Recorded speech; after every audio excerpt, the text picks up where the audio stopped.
Kovu died, and everything ended before it even began. One scene, one moment changed the fate of an entire kingdom. He was supposed to be the heir, the chosen one, Zira's hope, the only chance for the Pride Lands to fall into her hands. But suddenly, he was gone. All eyes turned to Nuka, the forgotten son, the angry one, the one who was never the center of the story, became the story. Her roar at the funeral was louder than any crying. Kovu is dead, but the dream is not, and her voice pierced Nuka's heart like knives. He was never like his brother, not in looks, not in calmness, not in the smile Kovu used to open hearts with. Nuka didn't smile.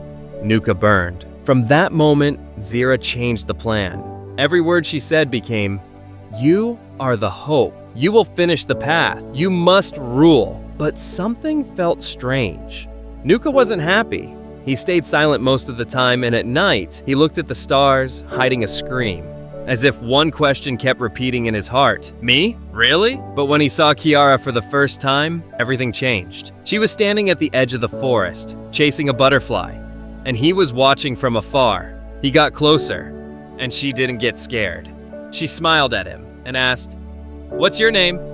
He replied after a long silence, "I'm Nuka." She said, "Weird name, but not ugly," and laughed. Her laugh struck his heart. He went back to Zira and told her, "I want to get closer to her, not for the plan, for me." But Zira wasn't joking. "Get close, take her heart, and crush it. She's Simba's daughter. She needs to feel what I felt the day we killed your father Scar." Nuka stayed silent, but his heart wasn't. Since that day, he started appearing near the Pride Lands often, once helping to fend off a hyena attack, once saving a young cub from falling. He was getting closer to the Pride, slowly but with determination. And one day, Simba saw him. "You're Nuka?" "Yes." "Kovu's brother?" "Yes." "The one who's left." Simba stayed silent, then said, "If you plan to live here, you'll live by our rules, not your mother's hate." Nuka replied, "I didn't bring my mother with me." And in the eyes of the Pride, change began. But in Kiara's eyes, she saw something else. She saw a broken cub, trying to become a lion. And she didn't know why her heart trembled when he spoke, why she felt danger, and at the same time, safety. On a quiet night, they sat next to each other, and she asked him, "If Kovu were in your place, where do you think you'd be?" He said, "I'd be dead, but at peace." She laughed and said, "Reckless." He replied, "I've never been free, except now." They went silent and looked at the stars, and in their eyes, the story was still being written. The night was calm, and a light breeze passed through the trees. But inside Nuka's heart, there was no peace. The doubt was growing. He became part of the Pride, yes, but not part of the family. Every step he took in the Pride Lands felt like a test, not a right.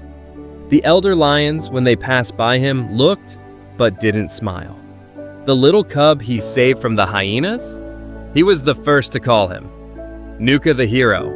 But the real question? Did he really become a hero? Or just the heir to the hatred his mother breathed till her last breath?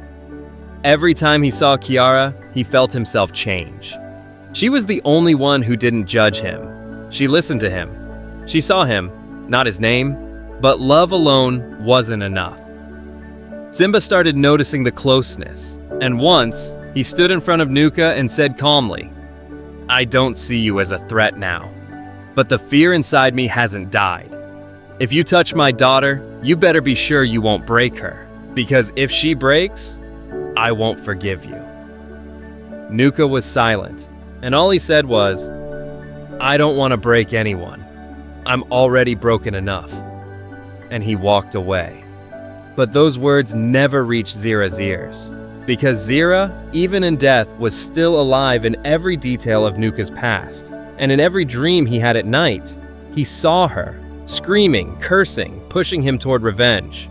Then one day, Rafiki appeared, the wise mandrill who always shows up when it matters. He approached Nuka and said, "You're carrying things that aren't yours. carrying a war that isn't your war. If you keep walking this path, you'll end up with the same end Scar met. Nuka replied, "But Scar wanted power. I just want to live." Rafiki told him, "Those who run from their reflection sometimes fall into it from fearing it too much." The words sank deep into Nuka and made him decide to face the truth.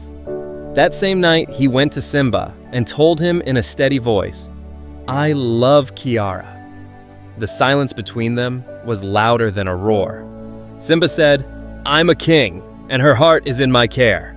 If anything happens to her, I won't forgive you, even if you've changed." Nuka looked him in the eye and said, "I'm not Zira's son anymore. I'm the son of who I choose to be." Simba stayed silent and let him walk away.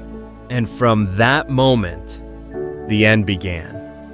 One day, they heard a noise in the forest. The hyenas had returned, led by a new female named Mara, exiled from the Outlands and trying to revive Zira's power. The attack began, and the only one in the front lines was Nuka. He fought with his voice, his roar, everything he had, and in one moment, he found himself protecting Simba, not fighting him, and in the next moment, he was wounded. Kiara ran to him, carried him, blood on her fur. He said to her with a broken voice, "I always thought I wasn't enough, but you made me feel alive." She told him, "If you die, I'll die with you." He smiled and said, "I used to live to die. Now, I live for you." The hyenas retreated, but Nuka was already falling. Simba came closer, looking at him with eyes full of sorrow and acceptance. "I was wrong. I judged you by your name, not your heart." Nuka said, "I'm no angel, but I tried." And he died, but not as a monster. He died as a lion. They buried him next to Kovu, and beneath a stone they wrote, "He lived rejected and died loved."